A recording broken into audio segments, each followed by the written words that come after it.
Hello, ladies and gentlemen. Welcome to Nordic Masters 2024.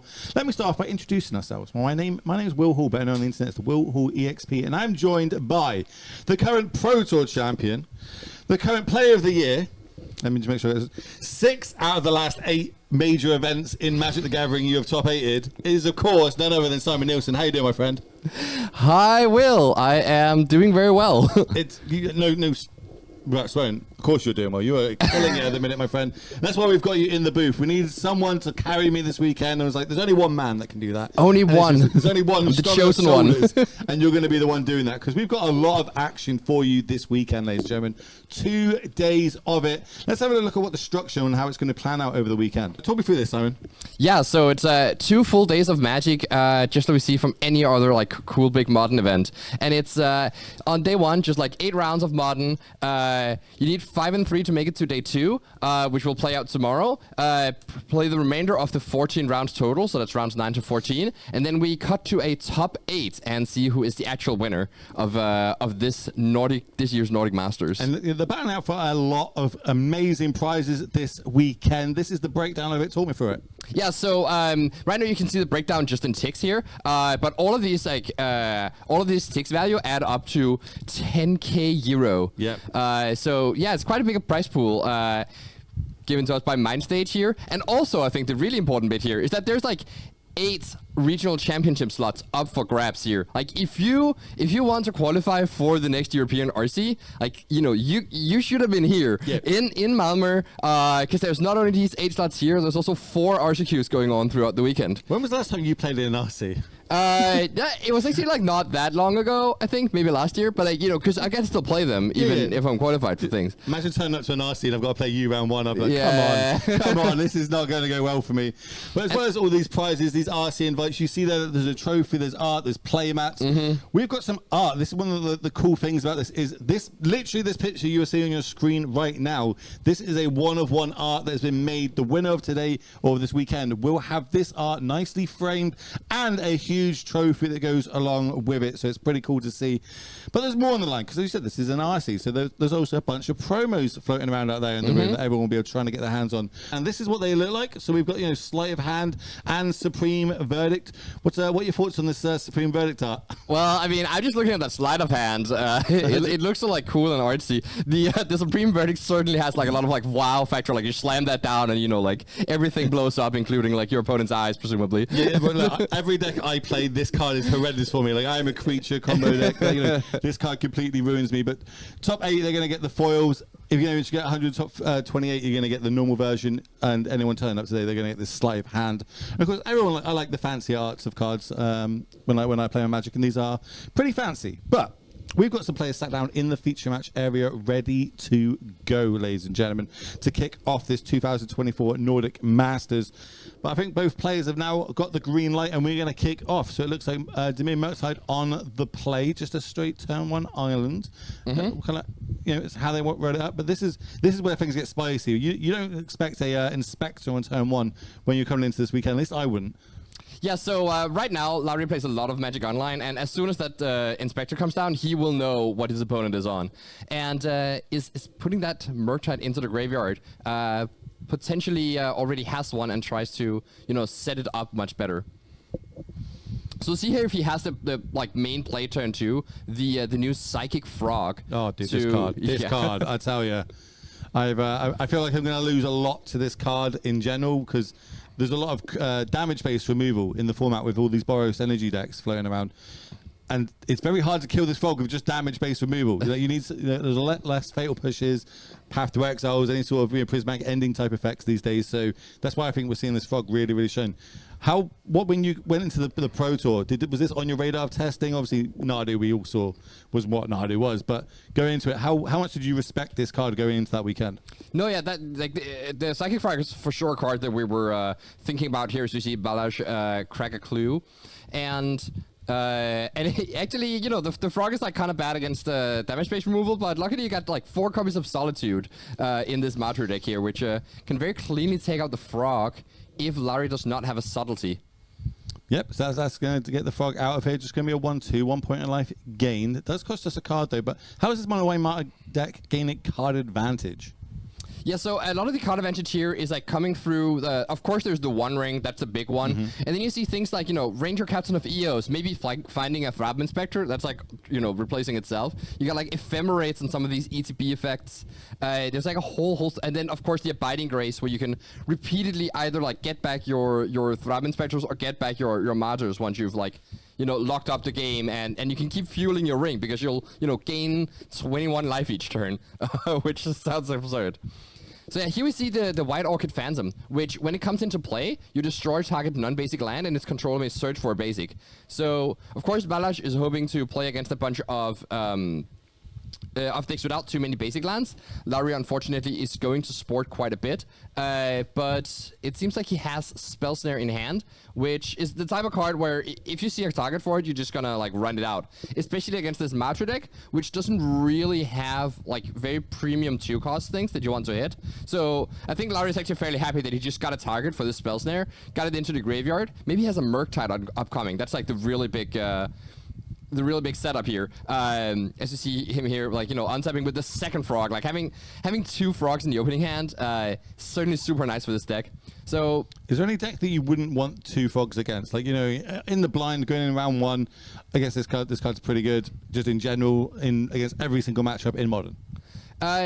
Yeah, I think so, but there are certainly matchups where you wouldn't want to run it out turn 2, especially like if you're on the draw. Like if you play against something like Amulet Titan, keeping up Counterspell turn 2 might be a lot more important, and the frog turns into more of a turn 4 play when you want to play the controlling role. But Ring coming down, Force Negation is going to get that one out of here. Couldn't tap that out quicker if we wanted to, but now this frog again is going to get another hit in, which basically means we're drawing 2 cards a turn at this point. Yeah, we see Lauri very, very happy with his position here. You actually see that he did have the subtlety to protect his previous Psychic Frog, but decided to let it go because he had a second and figured the subtlety could become of more use later. And now he drew another frog, so yeah, how about you just run that out here? And I think his hand is Fatal Push and Bowmaster and Subtlety, so he doesn't actually have any interaction up here, but as long as he can dodge a 1 ring again, a second 1 ring from Balázs, but no, look, you said he it. Could Here not. it is, straight off the top. But we're holding up this the Field of Ruins here. Why is there a reason for holding up Field of Ruins and no white source here? Like I'm sure we've got a lot of 1 white drops we could be playing. Actually, there aren't that many. There's like 2 Martyrs and one Kami that can carry 2 Martyrs, 2 Inspectors, 1 Novice Inspector. That's our full set of 1 drops. We do have a staple card in Modern, Eagles of the North. 4 copies of that in the deck. Yeah, Eagles of the North just being like a plains that you can reveal to your Martyr to gain extra life. And also, once you get into the late game with Emeria's Sky Ruin, being able to get these Eagles back, like that's, like your board state becomes so dangerous so quickly. Yeah, that's the key bit, where we need to get to 7 planes. If we can get to 7 planes, 8 flame lands starts letting us get creatures back from our graveyard, so we can start bringing these Solitudes back, start bringing these, even the Fravens back, just to get the clue tokens if we need to go deeper. We've got Skyclave Apparitions in here as well. What else have we got floating around in this Ranger Captain of Eos? So I guess that in itself could be a loop of locking your opponent out. Yes, absolutely. It in the upkeeps. Against the Storm deck, that's absolutely would be Balázs' plan. It's just looping Ranger Captain of Eos over and over again. I did play this deck in a tournament once. I got 3 draws. It is not the quickest deck to win the game, but it's very good at controlling the board state, at least in certain metas. Have the full copy of Desi Field of Ruins, 4 Field of Ruins and 4 Demolition Fields. So maybe we're expecting a lot of like Titan this weekend, a lot of Tron decks, and try and utilize this deck against them. Yeah, absolutely. And also like just playing against, like for instance the Maru Energy decks, which does not have that many basic lands. Lauri here is sporting 3 islands and a swamp, so he's not like he's about to run out of basic lands, but he kind of has like all the mana he needs. Something that's going to be interesting to see is like depending on what Balázs does, if he plays reactively, if Lauri is going to run out this subtlety just as extra pressure, because of course now the ring is ticking up and the clock is ticking on Lauri. So I'm looking at the deck list. There is only 3 basic islands in the list, so no more basics. If that's no swamp.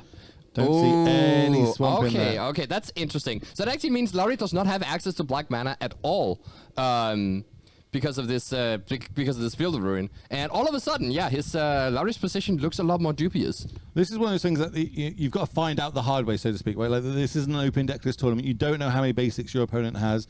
We do know that subtlety couldn't get slammed any quicker if he tried. Ranger Captain's going to go back on top because it is one of the better ones. And the last card what we're going to play for the turn is a Haywire Might. Again, getting this back and looping it every turn is pretty good as well. Yeah, exactly. So this is like the only green splash in the Martyr deck is just for this Haywire Might, but it's like so good with all these recursion effects and to tutor for it with Ranger Captain that I think it's a pretty nice splash to be able to have access to. So game plan from here on out, if I'm on the Dömény side, it's just to keep turning everything sideways, keep drawing more cards, hold up as much cat magic as I possibly can. Does that sound about right? Or at some point? Yeah, it does sound right. The issue is, though, that Lauri right now has 3 black cards in hand, and he can't cast any of them. So he's relying on these Psychic Frogs, drawing him into a black source or a counterspell as well. At what point do we just go, meh, I'm going to ditch them all to my frogs and just grow these I think that he's pretty close to getting there, yeah, because he can't utilize all his cards. So now we see him give both frogs flying so that the Haywire Might doesn't get to chump block, because you really need to top deck something here. And you can see him go in on the frogs. Yeah, we're going to discard a frog for that frog. Here's the fatal push for this one. Grow him a little bit more. 5 points plus the 3, so that's 8. That's pretty much a 2-turn clock. I like this play. Ooh, that is like perfect. Drawing a black sauce for your Bowmasters, you can just kill off this Haywire Might, and then also having a counter spell. And you'll see him not fetch yet because he doesn't want to just get the Water Grave exposed to the demolition field here, because that is again his only black source. So he's gonna like hang on to that as tightly as possible. So we've got 4 cards in the graveyard. 5th will be the fetch. We can pick 1 more in from our hand. That'll give us the 6 cards we need to give both these frogs flying. We could fly across the over the top of everything here. 7 points of life left. This could just be game 1, nice, wrapped up in a bundle. Yeah, we're actually like really close to just finishing the game also with the subtlety having flying. So I think Lauri's just happy to let the Ranger Captain resolve here. He might counter the Martyr though, especially since the ring hasn't activated yet, so there's still a bunch of cards coming, which means that Balázs is going to be able to survive here. Ooh, there's also the Kami, which is, also another way to gain life, but not only gain life, also prevent the card draw. Yeah. Maybe for people, this isn't a card that people see too much, so I will talk through everybody what it is. It is a 1-drop for 1/1. Sacrifice it, prevent all combat damage dealt that would be dealt this turn. So if we're able to loop this every single turn, again, we lock out our opponent. One of the many ways in this deck to utilize winning the game the longer it goes. There it is on the screen for everybody to have a look at home. Oh, that's very Shout out to production. And it looks like upkeep, we're going to sacrifice the Ranger Captain. No, we're going to do it before we play it to guarantee that it resolves. That is very smart of Balázs. Sacrificing the Ranger Captain to guarantee the Kami resolves, and for one moment, it holds. That is a quote from the flavor text of Kami. But unfortunately for Balázs, there is still the Bowmaster, and Lauri has very intelligently held onto this Bowmaster, not just fired it off on the first legal target here, and is now going to get rewarded by this sweet and juicy Kami that he can now kill off with the Bowmaster. And if that happens, then the it's game, the road right? is clear, because this is still Balázs' end step. So yeah, this is going to shoot. So this is what we're doing. We're going to be forced to sacrifice it in their turn, not in the Dömény Murktide player's turn. So damage can be happened. Nothing could be prevented. A load more cards will be drawn, and realistically, we're probably going to go to a game 2 momentarily. Maybe, but actually, I think Balázs just drew a Solitude. A Winds of Abandon, which is sorcery, though, isn't it? If we're end step. Oh, we might be in the end step. Yeah, that would make sense. Unless Lauri responded. No, I think it was still main phase. I think Lauri responded to the ring activation with that Bowmaster. In order to trigger the Bowmaster 3 times. This is beautiful. So so this did happen. It is we still can cast a turn, but this is Abandoned Grace, which can get back a 1-drop in our end step, which does bring back the Kami. So now we have got the pseudo lock in place. We see maybe Lauri here wanted to play the Bowmaster in response to the ring so that he would get the extra triggers, but this also allowed Balázs to just get right back that Kami, and maybe Lauri's regretting that choice a little bit here. But of course you still gotta swing. You gotta force that Kami to sacrifice itself, and sack. But this means that this Abiding Grace will come into effect here and just bring that Kami right back. And so now Lauri needs to find a second Bowmaster in order to have a shot here. So I'm trying to see what we actually need. So the ring is going to drop us down to 1. So we need to not only gain life, we can exile our ring, remember, and keep getting back this Haywire Might if needs He can't exile the ring because he doesn't have green mana here, and his only green sources is a Lush Protocol, which comes into play tapped. One Temple Garden, but again, we don't have the life for that either, Yeah, so you're right. Counter spell is going to come down here, wing on the abandon. So that's going to stop that. What else can we do? Are we going to die to... Can we Field of Ruin, get our green source, or just... we can just play a second ring. Second ring does it here, and I think, Balázs is definitely not out of the woods here. Like, he would need to, Lauri to not draw a Bowmaster very soon. He actually decides to activate the ring still and draw an extra card. Or maybe not. I was about to say, one more. It's going to be interesting. There is a Bowmaster on the battlefield, but it can't. Obviously, we cannot be targeted anymore, so it's just going to shoot the Orcamass token. Yeah, and also Lauri doesn't want to target the Haywire Might, so he's probably just targeting his own army, but which will grow it. Oh, and here's the Lush Portico, which can which actually enables Lauri to clear off this ring.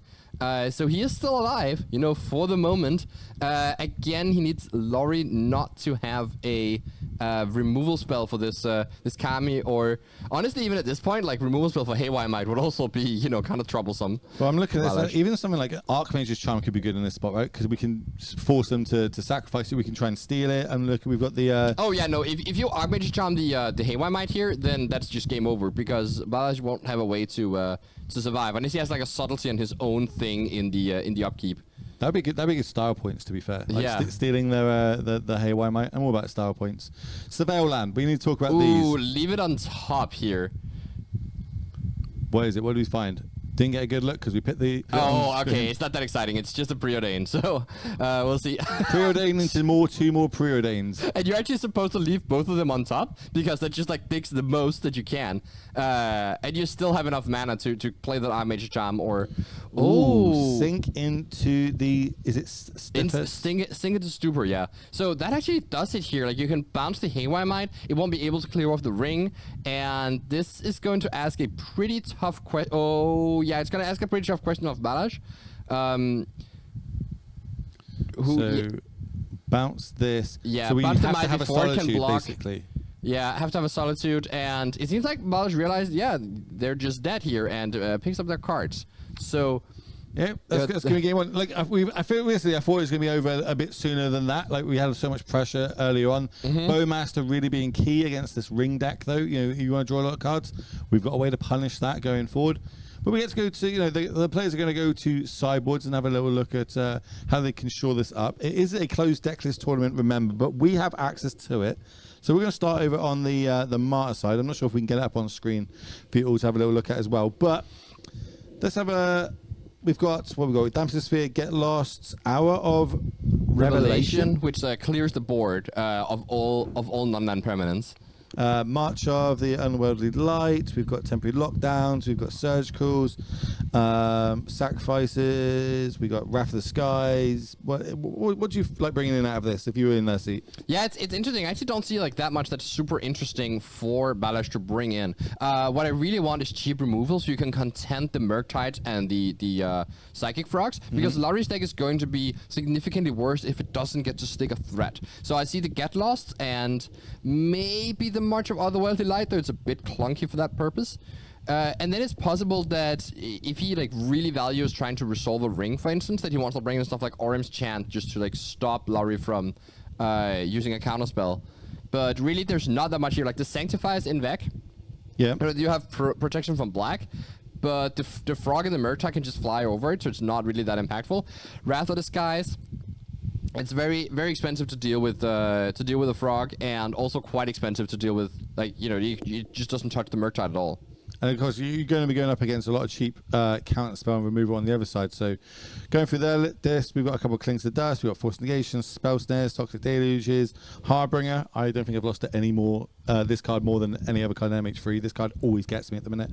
Scrolling and Confining the Memory and Fault Seizers. Anything you like here? Yeah, certainly Balázs won't be losing to Harbinger of the Seas because there's too many basic lanes. So let's see here. It's interesting if the consign to memory is gonna come in just to consent the ring, because that is like one of the key cards of the matchup. The Stern Scolding kind of like hits at an awkward spot because it doesn't hit the Ranger Captains, which is one of your best targets for it, but it does still hit subtlety. So I wonder if he's like bringing in a copy of that. I suspect the way Lauri is going to sideboard here is bringing in like. Not necessarily bringing in all his salt seizes or bringing in all his consigns, but bringing a little bit of everything. And then there's also the Cling to Dust, which, like, just a singleton copy, but that's something that can potentially stop these loops for at instant speed here, like make the Abiding Grace significantly weaker. And so I think that will also come in. So I expect to see, like, you know, a Cling to Dust, maybe like he brings in one Force Negation, depending on how many he has main deck, maybe he brings in one Consign to memory. But I don't think Lauri wants to sideboard too much. I do think he wants the Spell Snares to go out of the deck because, as I said earlier, not too many targets. Yeah, there's just like the 2-drops just aren't that impactful for Balázs. There's already a Cling in the main as well. So yeah, it feels like this lines up really well in this deck. If they can do what they need to do over on the Martyr side, then you know they've got ways to lock us out of the game. But there's so much disruption here. It's going to be very hard for them to get that lock going.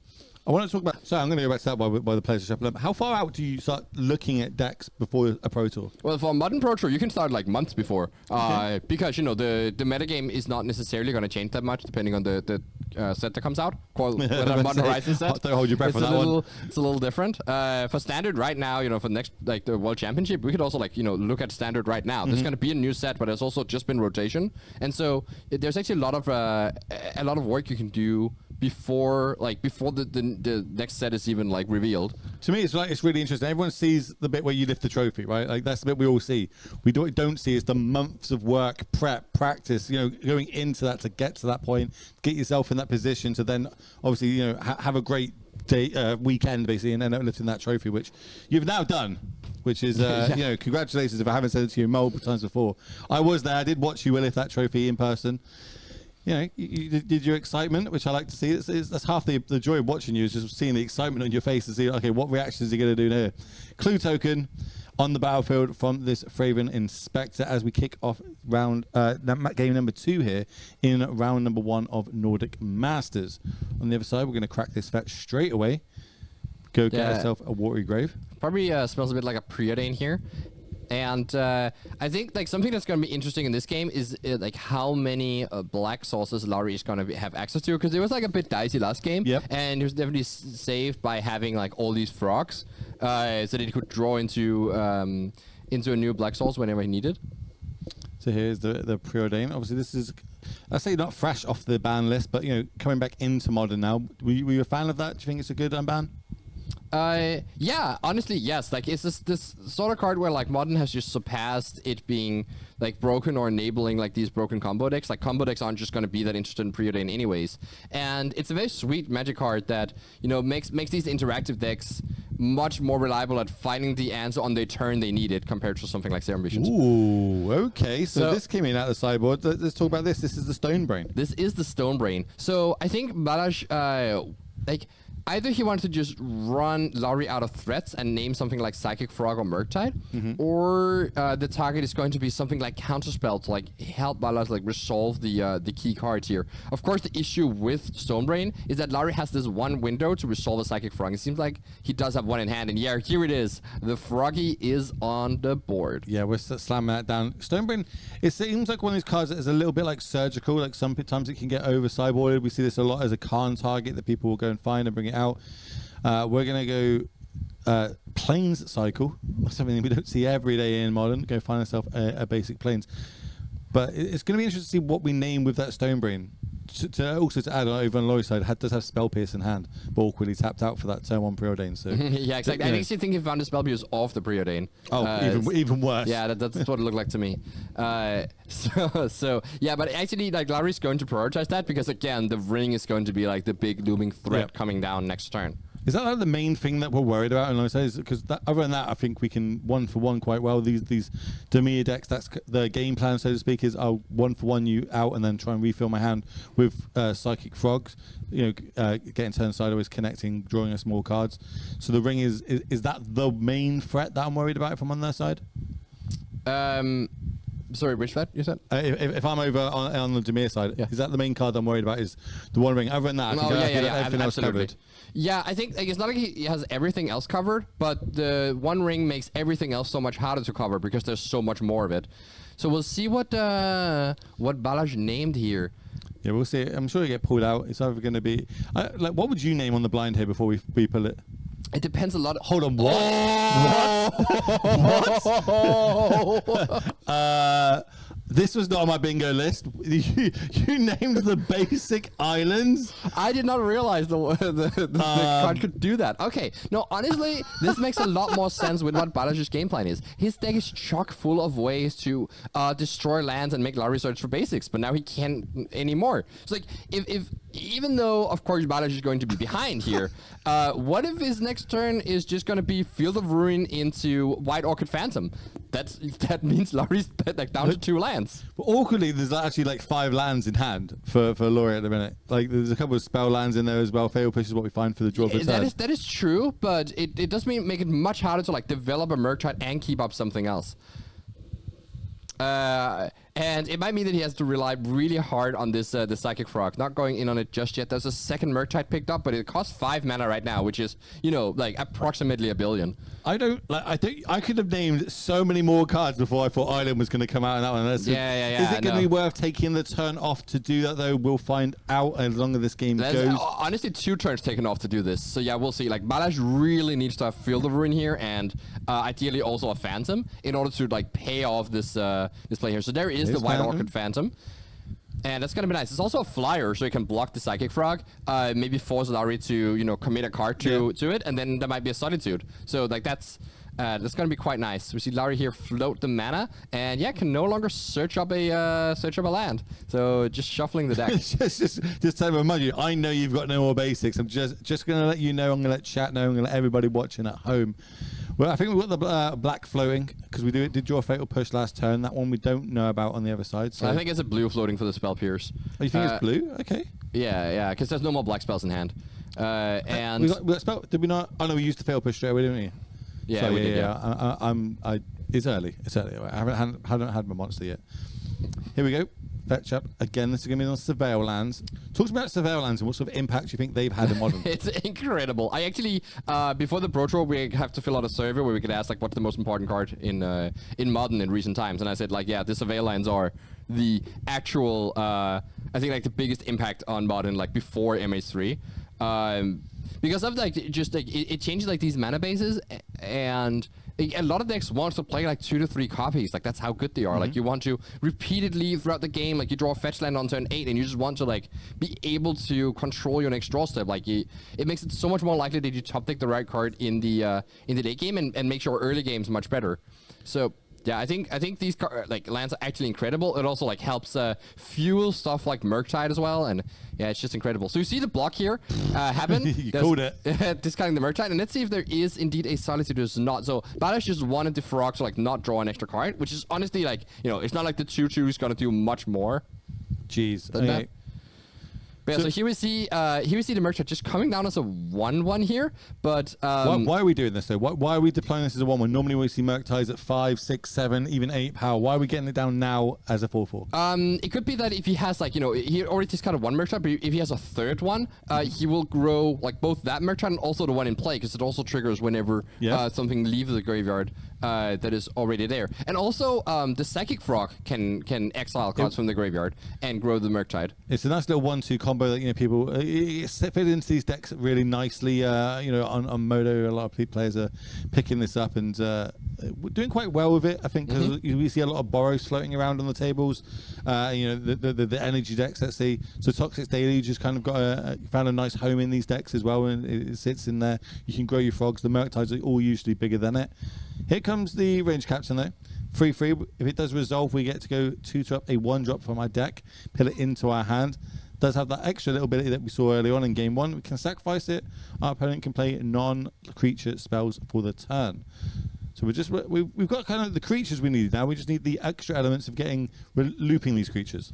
Yeah, exactly. I wonder if Balázs is even going to two-drop a Martyr here. Yeah, they definitely are. Okay, that makes sense. So yeah, you're absolutely right that like the missing piece here is like the recurring card advantage and the way to recur here. And I assume that this Kami is going to stop this flying attack here, but it puts a lot of it really asks Balázs the question next turn: do you have a Biting Graze or not? Because it's going to be like a huge determining factor for if this game's locked up or if it's like slipping out of Balázs's fingers. Second Surveil land here. You said that this was your vote for the most impactful like kind of cards on Modern pre-MH3. Now MH3 is out and you've played with it, you've seen it, you've won the Pro Tour. Yeah. What would you now say is the most impactful? Yeah, it's like post-ban. It's quite interesting because like I think Psychic Frog might be like one of the biggest contenders for that trophy, but there's like a lot of cards in MH3 that goes in a ton of different decks. Like we obviously see the energy decks being just a ton of MH3 cards, as well as some of the other decks that popped up like the Necro Dominance. There's still some players playing Necro Dominance this tournament despite the Grief ban, and decks like these that are like based off MH3 cards there's like just a bunch of like different ones, and Modern has really like shaken up. So it's hard to like pinpoint one singular card. That's the difference between these lands, which absolutely feels like they have. They're in every deck. You know what I mean? No matter what color combination you're playing, generally you play one of these, if not more. Yo, it's actually like this here. Balázs blocked with the Ranger Captain on the Frog, which forced the pump, and then you can use your Kami. Because the Kami prints all combat damage, including like the combat damage creatures deal to each other. And so you might as well just like rip one card out of Lauri's hand. I do see a one ring in hand. Don't look like we're going to get in for combat. Maybe we're going to sacrifice this in response and play the one ring for the turn? I think that is the plan, yeah. So the Ranger Captain to resolve the one ring here is going to be really important. And Lauri, of course, is wasting no time getting that consider down. Fire this off before the resolution. And then, we see the one ring slam down. Orcish Bowmaster is going to come down in response. Because, of course, it's non-creature spells. And we're in a very different world these days. We don't even need mana to cast half the spells in Modern. We see that Lauri's a fan of Pokemon, clearly, and representing this orc with with a nice little water type here. What's your favorite Pokemon? It has to be Psyduck. I have a giant like Psyduck plushie at home. Yeah, that sums you up. That's to be a Psyduck because it is great. A friend of mine called me human Psyduck at one point, and I just like vibed with it. I can see that. I can see it. Someone actually said that it's. I watched way too much TikTok. Someone broke down that that's actually one of the more powerful Pokemon and why it's all done in the shows. And blah, blah, blah, yeah. I won't bore everybody with that right now. We are mid game. Yeah, it's the most powerful, but doesn't know how to use his powers. Yeah, that's that might be me. Yeah, who knows? No, well you definitely know how to use them now. You've worked it out. You've evolved, my friend. What's it evolve into? Psyduck goes into... I don't think it goes anything. It evolves into Simon Nielsen. There you go. Straight into Simon. Let's go with that. All right, here we have two demolition fields here. So Balázs is back on the plan of like, hitting the landers here, but he also needs to stay alive, which is the bigger challenge here, especially against two copies of Counterspell in Lauri's hand. 1, 2, 3, 4, 5, 6. So we've got 11 damage on the board. If we've got 4 cards in hand, we can discard them for lethal this turn. I think Lauri has 2 cards in hand. So it's definitely like in Balázs's interest to try and like drive out these counterspells so that he doesn't just die to the damage. All right, a bit more land destruction. Here comes that demolition field, as you said. No basics to go search up on the other side, but we can go get a plains, and it does come into play untapped. So we can, if we've got another 1-drop in hand, but I don't know how much good that's going to do right now. No, there is the Martyr in hand and then 1 unknown card for Balázs. So the Martyr might honestly just like jump in front of this Orc army just to like save a bit more life, but it's kind of like, it's kind of dubious at this point. It's awkward with the ring as well, right? There's an Orcish Bowmaster on the other side. We need to draw cards, but every time we draw cards, that Orcish Bowmaster will trigger. It will shoot a few more arrows at us. Counter spell is going to come down. That's going to stop the Mar on the other side. Has to turn back up to 2 cards now. It was another Murktide. How does this and also, change the of course, the Psychic Frog can grow the Murktide that is in play already by exciting 3 instants and sorceries from the graveyard. And so I think that is actually lethal. That's the like extra 3 that you pointed out was needed. Like those 3 here plus discarding a card to the Psychic Frog should add this up to 15 exactly. So let me double check the math here. So it's 3, 6, and then the Murktide is 7, so that's 13 here. And so, okay, yeah, gotta discard 2 cards to the Psychic Frog, or just like, exile, give it flying once more, and make the Murktide lethal here. And so, yeah, we gotta try and see if we can find a Solitude here. That's what Balázs needs right now. Nope. But it does not get there, and Lauri picks up the win, straight off an RCQ win yesterday. Had to play out in the hotel lobby, and now just like, woke up right and early to win another match here against Balázs Dömény on Mono White Martyr. Yeah, that's the end of round number 1 here at Nordic Masters. We're going to step out. We're going to get the next casting pair in. Joe Larson, plus we've got Andreas Peterson, so another powerhouse team there. We're going to have a little break, set everything up, turn it around, try and get these mics sorted so we're not hearing this rustling sound. I do hear you chat. I will work on that. And when we come back, it'll be round number 2, so don't go anywhere. See you shortly.